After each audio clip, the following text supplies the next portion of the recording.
మోడీజీ పరిపాలనకు సంబంధించినటువంటి మన జిల్లా కేంద్రంలో కార్యక్రమాన్ని ఏర్పాటు చేసుకోవడానికి ముఖ్య అతిథిగా పెద్దలు జాతీయ స్థాయిలో ఈ మధ్యకాలంలో రాజ్యసభ సభ్యులుగా ఎంపికైనటువంటి శ్రీ పాకా సత్యనారాయణ గారు వాస్తవానికి కార్యక్రమం ఏంటంటే మన దేశంలో జరుగుతున్నటువంటి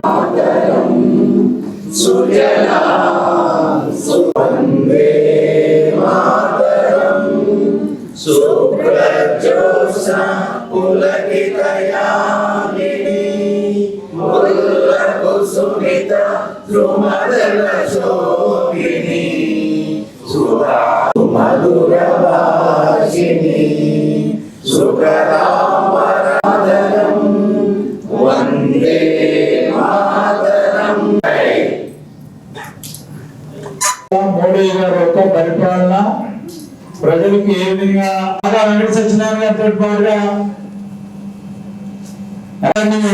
స్వాగతం పలుకుతూ అదేవిధంగా వారితో పాటుగా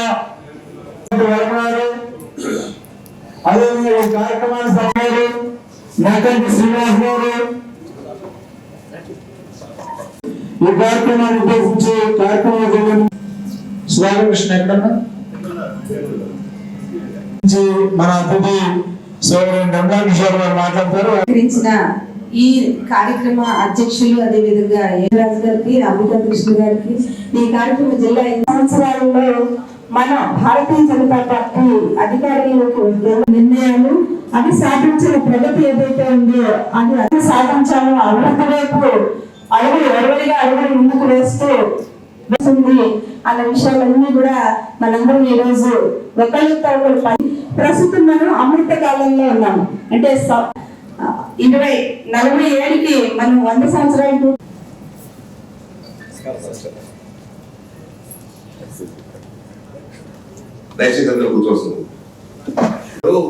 అందరినీ కలుపుకోవట్లేదు. ఢిల్లీ నుంచి భీమవరం దాకా వచ్చాయండి. ఆయనకి రాష్ట్రం ఇచ్చారంటే కొనుక్కునేవాళ్ళం, తుపాకులు కొనుక్కునేవాళ్ళం, బాంబులు కొనుక్కునే బాంబు అన్ని. ఇవాళ మన దేశంలో అణ్వాయుధాలు తయారు చేస్తున్నాం, ఆయుధాలు తయారు చేస్తున్నాం. మనం ఉపయోగించుకోవడానికి అక్కడ ఇతర దేశాలకు అమ్మే స్థాయి మనం అయిపోయిన వాళ్ళ ఇవాళ మన దేశం నుంచి ఇతర దేశాలకు తుపాకులు కానీ కూడా అమ్ముతున్నాం అంటే దట్ ఈజ్ మోడీ. చాలా మందికి కోట్ల మందికి వెళ్ళిపోయినాయి డబ్బులు అంటారు. అసలు బట్టలు నొక్కడనే విధానం తీసుకొచ్చింది ఎవరు? మోడీ. ఆయన తీసుకొచ్చాడు జన్ ధన్ ఖాతా పెట్టాడు. ఏంటప్ప జన్ ధన్ ఖాతా? నేను కూడా అప్పుడు కన్ఫ్యూజ్ అయ్యేవాడు. ఏంటి జన్ ధన్ ఖాతా అంటారు? అంటే జనం డబ్బే ధనం డబ్బు వచ్చాడు అన్నాడు జన్ ధన్ ఖాతా అంటే. అది 47 కోట్ల మందికి జన్ ధన్ ఖాతా ఓపెన్ చేశారండి. దానివల్ల ఏమైపోయిందంటే ఇవాళ మీ అందరి దగ్గర సెల్ ఫోన్లు ఉన్నాయి, బడ్జీలు కూడా దగ్గర కూడా సెల్ ఫోన్ పెట్టేసి డబ్బులు ఇచ్చేస్తున్నాం. అదంతా దానివల్లే ఒకవేళ మనకి అకౌంట్ ఎక్కడ క్రేజ్ అనుకోండి, మనం అక్కడికి ఇచ్చేవాళ్ళం. సో ఆ జన్ ధన్ ఖాతా వచ్చేసేసి ప్రజల్లో పూర్తిగా మార్పు తీసుకొచ్చేసి కరెన్సీని తగ్గించి ఈ ఆటో విధానం వల్ల మనకి ఎంత కలిసి వస్తుందో తెలుసా అండి? ఒక 100 రూపాయల నోటు ప్రింటింగ్ చేయాలంటే ఒక 10 రూపాయల నోటు ప్రింటింగ్ చేయాలంటే ఎంత ఖర్చు అవుతుంది? అంతా 3 రూపాయలు ఖర్చు అవుతుంది. అంటే ఆ డబ్బంతా కూడా మనం ఆదా చేసినట్టే. సో ఆ రకంగా జన్ ధన్ ఖాతా ద్వారా చేయడం వల్ల ఇవాళ టెలిఫోన్ పే ప్రతి వాడు చివరికి అడుగుతున్న కూడా టెలిఫోన్ పే తీసుకుంటున్నాడు. గుళ్ళోకి వెళ్తే అంటే అంతగా మనలో ఒక రకమైనటువంటి యోగా వచ్చేసింది. ఈ అద్భుతమైనటువంటి కార్యక్రమాలు నభూతున్న భవిష్యత్తు ఏది. కానీ ఇవాళ అది నిజంగా పొగడగలుగుతున్నామంటే మోడీ గారి వల్లే, బీజేపీ వల్లే. భారతదేశంలో దీర్ఘకాలంగా భారతీయ జనతా పార్టీలో ఒక క్రమశిక్షణ కలిగినటువంటి నేతగా ఎదిగి 1980 నుంచి పలు దఫాలుగా భీమవరంలో భారతీయ జనతా పార్టీ కౌన్సిలర్ గా పనిచేసినటువంటి మిత్రులు ప్రధాన శ్రీ పాకా వెంకట సత్యనారాయణ గారు పత్రికా సమావేశం తీసుకుంటారు. దీని తర్వాత మీటింగ్ నెల్లూరు జిల్లా అధ్యక్షులు విక్రమ్ కిషోర్ గారికి, పెద్దలు శాసనసభ మాజీ సభ్యులు అంబికా కృష్ణ గారికి, రాష్ట్ర ఉపాధ్యక్షులు యువి సూర్యనారాయణ రాజు గారికి, రాష్ట్ర మహిళా మోర్చా అధ్యక్షురాలు నిర్మలాదేవి గారికి, పూర్వపు అధ్యక్షులకి, వేదికపై ఉన్నటువంటి భారతీయ జనతా పార్టీ నాయకులందరికీ కూడా నమస్కారాలు తెలుపుతూ 11 సంవత్సరాల నరేంద్ర మోడీ గారి యొక్క పాలన పూర్తి చేసుకున్నటువంటి సందర్భంలో ఈరోజు ఏలూరు జిల్లాకు సంబంధించి ఈ విలేకరుల సమావేశం ద్వారా కొన్ని విషయాలు ప్రజల ముందు ఉంచేటటువంటి ప్రయత్నంలో భాగంగా జాతీయ భారతీయ జనతా పార్టీ ఇచ్చిన ఆదేశాల మేరకు రాష్ట్ర భారతీయ జనతా పార్టీ యొక్క సూచనతో ఈరోజు ఈ సమావేశం ఏర్పాటు చేశారని చెప్పి మీకు తెలియజేస్తాం. 2014 భారతదేశంలో నరేంద్ర మోడీ గారు ప్రభుత్వం చేపట్టినటువంటి పరిస్థితి ఒకసారి అవగాహన చేసుకుంటే, ఆ 70 సంవత్సరాల 60 సంవత్సరాల కాలంలో దాదాపుగా ఒక 5-6-10 సంవత్సరాల మినహా మిగిలినటువంటి అన్ని సంవత్సరాల్లోనూ కూడా భారతదేశం అన్ని రంగాల్లోనూ కూడా అధమ స్థానంలో, కింద స్థానంలో ఉందనేటువంటి విషయం మనందరికీ కూడా తెలిసిందే. ఈ 11 సంవత్సరాల సుదీర్ఘ ఈ ప్రయాణంలో దేశ ఆర్థిక వ్యవస్థే కాదు, ప్రపంచ ఆర్థిక వ్యవస్థలో మనం 4వ స్థానానికి ఎగబాకడం, దానికి తోడు సుమారు దిగుమతులను గణనీయంగా తగ్గించుకుని ఎగుమతులను దాదాపుగా 30 రెట్లు 30 టైమ్స్ పెంచేటువంటి ప్రయత్నం చేయడం జరిగింది.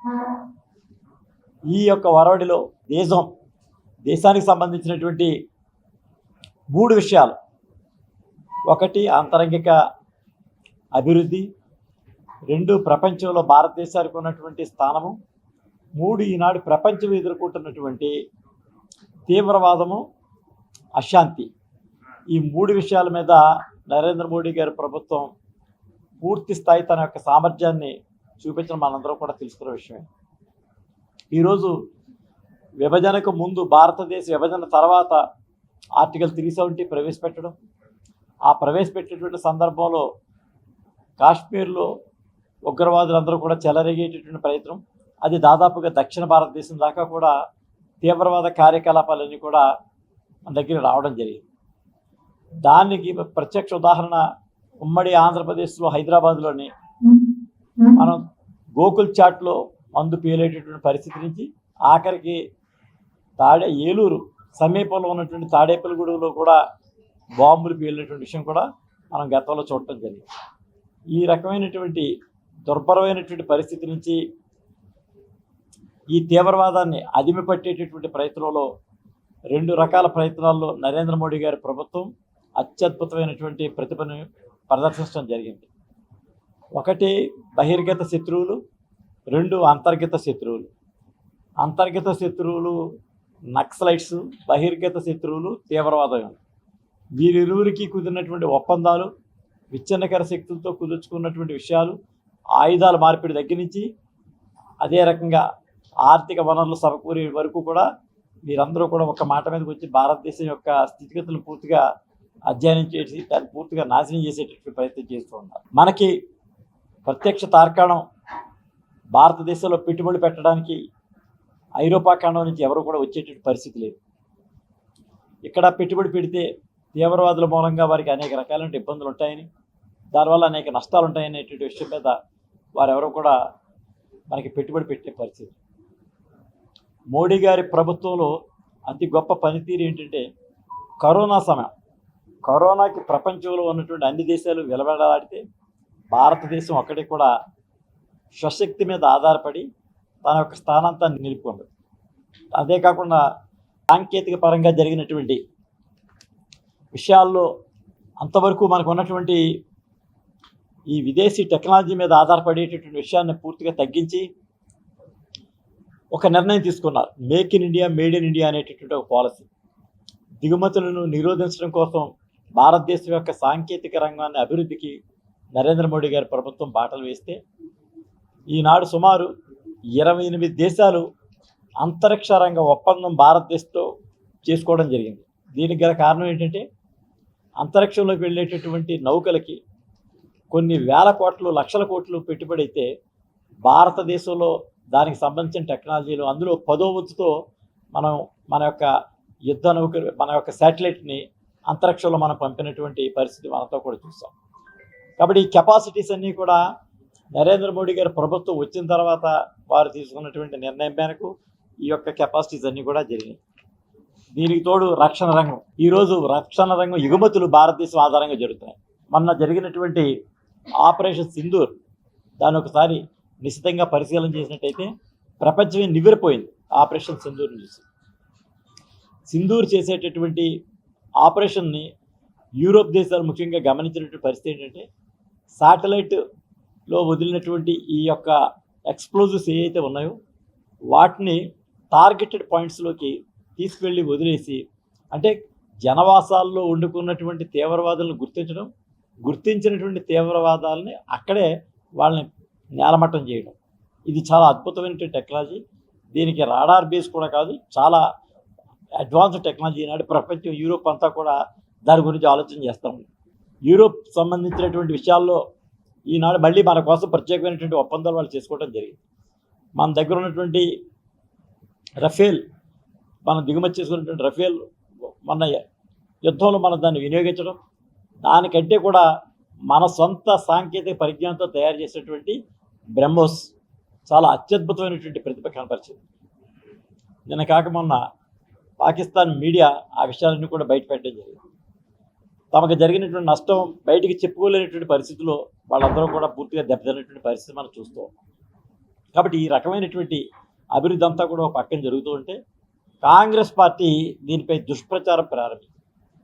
దుష్ప్రచారం అంటే అవతల వారి నష్టం ఎంత జరిగింది అనేటటువంటి పాయింట్ కాదు, వాళ్ళు అడిగేది భారతదేశానికి ఏం జరిగింది అనేటటువంటి విషయాన్ని మనం మాట్లాడుతాం. దౌత్యపరంగా దాదాపు ప్రపంచంలో ప్రతి దేశంతో మనం ఒక ఎంపీల బృందాన్ని నరేంద్ర మోడీ గారి నేతృత్వంలో ఈ బృందాలన్నీ అక్కడ పంపించడం, భారతదేశంలో జరిగినటువంటి ఈ విచక్షణారహిత ఈ సిబ్బందితో చేసినటువంటి ఈ అకృత్యాలు ఏవైతే ఉన్నాయో దాన్ని ప్రపంచానికి చాటి చెప్తూ ప్రపంచం యొక్క మద్దతు కూడగట్టేటువంటి పరిస్థితి కూడా ఈ ప్రభుత్వంలో చూడటం జరిగింది. ఇంతకు పూర్వం ఏదైనా దేశం, రెండు దేశాలు యుద్ధం జరిగితే ప్రపంచం నెట్ట నిలువున చీరిపోయేది. కానీ ఫర్ ద ఫస్ట్ టైం ప్రపంచ చరిత్రలో మనం ఆపరేషన్ సింధూర్ చేస్తే రెండు దేశాలు, అది ఒకటి ఉజ్బెకిస్తాన్ అనేటటువంటి ఒక పూర్తి ముస్లిం దేశం, ఒకటి టర్కీ ఒక దేశం, ఈ రెండు దేశాలే మనకి వారికి మద్దతుగా నిలబడటం జరిగింది. దురదృష్టం, టర్కీకి భూకంపం వస్తే మొట్టమొదటి సహాయం అందించింది భారతదేశం. అయినా ఛాందసవాద ముసుగులు వారు పాకిస్తాన్ సమర్థించడం చాలా సూచనీయం. అంతర్జాతీయ ప్లాట్ఫామ్స్ మీద ఎక్కడా కూడా అమెరికా కానీ, చైనా కానీ, రష్యా కానీ ఎవరు కూడా దాన్ని అడ్డుకునే ప్రయత్నం కానీ, లేదా మనం వ్యతిరేకించే ప్రయత్నం కానీ చేయలేదు. కాబట్టి దౌత్యపరమైన విజయానికి కూడా మనమే నరేంద్ర మోడీ గారి ప్రభుత్వం అద్భుతమైనటువంటి తన ప్రతిభను కనపరచడం జరిగింది. కాబట్టి ఇటువంటి అనేక రకమైనటువంటి విషయాలు ప్రపంచంలో సంక్షేమం, భారతదేశంలో జరుగుతున్నటువంటి సంక్షేమం కానీ, ఆర్థిక రంగ పరిస్థితులు కానీ, ఎగుమతులు కానీ, దిగుమతులు కానీ, వ్యవసాయ రంగం కానీ, మేక్ ఇన్ ఇండియా కానీ, అన్నింటిలోనూ, అంతరిక్షంలో కానీ అన్నింటిలోనూ కూడా భారతదేశమే ప్రథమ స్థానానికి తీసుకెళ్లేటువంటి ప్రయత్నం చేస్తూ ఉన్నాం. ఈ అంశాలన్నీ కూడా తెలియజేయడానికి మీడియా సమావేశాన్ని ఏర్పాటు చేయడం జరిగింది. మీడియా ద్వారా ప్రజలకు తెలియజేసేటువంటి ప్రయత్నం, అందులో భాగంగా ఒక సెషన్ ఇది. రెండో సెషన్ మా కార్యకర్తలకి ఇంకొంచెం గ్రామాల్లో ఈ యొక్క అంశాలన్నీ కూడా తెలియజేయడం కోసం మేమంతా కూడా ప్రయత్నం చేశామని చెప్పి తెలియజేస్తా ఉన్నాం. కాబట్టి ఈ సమాచారాన్ని ప్రజల ముందు ఉంచే ప్రయత్నమే ఈ యొక్క పత్రికా విలేకరుల సమావేశం యొక్క ముఖ్య ఉద్దేశం చెప్పి తెలియజేస్తాం. కొనసాగిస్తూ దేశీయంగా పండించే పామాయిల్ రైతులకి తగిన గిట్టుబాటు ధర గౌరవ రాజ్యసభ సభ్యులు పాత వెంకటేశ్వర గారికి రిప్రజెంటేషన్ ఇవ్వడం జరుగుతుంది. అలాగే ఇంకొక రిప్రజెంటేటివ్ ప్రవేశపెట్టడం జరిగింది.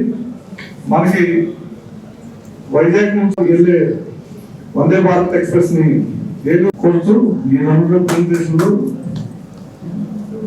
ఇవ్వడం జరుగుతుంది. ధన్యవాదాలు.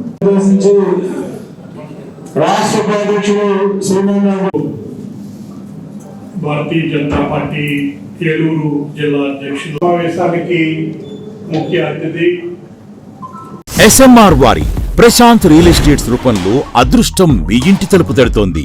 మీరు ఊహించని విలువైన ఆస్తిని డ్రాలో గెలుచుకుని అదృష్టవంతులు కండి. నెల నెలా తేలిక వాయిదాలతో మీ పిల్లలకు ఉజ్వలమైన భవిష్యత్తును విలువైన ఆస్తి రూపంలో అందించండి. లక్కీ డ్రాలో duplex house, independent house, apartments, open plots తో పాటు ఒక కారుని గెలుచుకునే అద్భుత అవకాశం.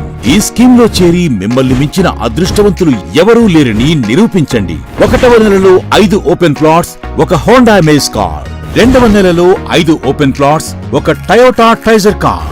3వ నెలలో 5 ఓపెన్ ప్లాట్స్, ఒక కియా సోనెట్ కార్. 4వ నెలలో 5 ఓపెన్ ప్లాట్స్, ఒక వోక్స్వాగన్ వర్చస్ కార్. 5వ నెలలో 5 ఓపెన్ ప్లాట్స్, ఒక హుండై క్రెటా కార్.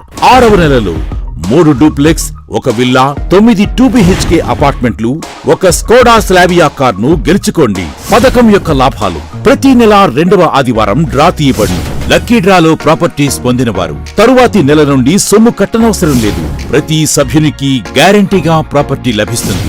ముఖ్య గమనిక: 75 మంది సభ్యులకు మాత్రమే ఈ అవకాశం కలదు. కాల పరిమితి కేవలం 6 నెలలు మాత్రమే. Address: Prashant real estates, Canara bank line, Powerpet, Eluru. Phone 9505288786.